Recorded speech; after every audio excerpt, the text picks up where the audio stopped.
वज़ीर आज़म की ज़ेर सदारत नेशनल सिक्योरिटी कमेटी का इजलास। हालिया दहशतगर्दी, मुल्क की सूरत हाल और दीगर अमूर पर गौर।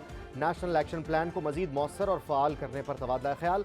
दहशतगर्दी के सद्देबाब के लिए जामे और मौसर इक़दामात पर इत्तफ़ाक़।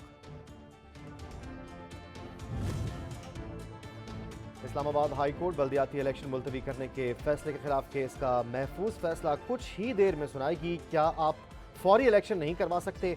जस्टिस अरबाब मोहम्मद ताहिर का डीजी इलेक्शन कमीशन से सवाल। 7 से 10 दिनों में इलेक्शन करवाया जा सकता है, डीजी इलेक्शन कमीशन का अदालत को जवाब।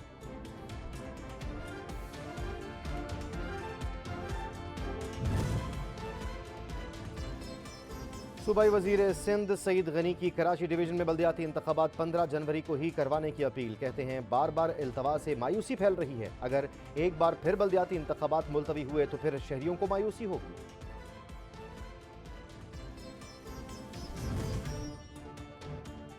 वज़ीर इत्तलात सिंध शर्जील इनाम मेमन कहते हैं इलेक्शन मुकर्ररा वक्त पर ही होने चाहिए। पीपल्स पार्टी बल्दियाती इलेक्शन के लिए मुकम्मल तैयार है। सिंध वाहिद सूबा है जो 65 रुपए फ़ी किलो आटा फरोख्त कर रहा है। रोज़ाना 5.25 लाख खानदानों को 65 रुपए फ़ी किलो आटा दे रहे हैं।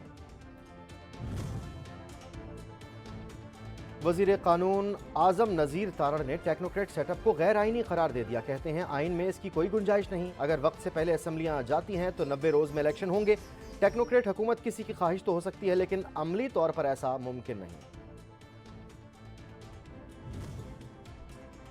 पीटीआई वालों ने अवाम के मुंह से निवाला छीन लिया। इंजीनियर अमीर बकाम कहते हैं तहरीक इंसाफ ने अवाम के हकूक पर डाका डाला।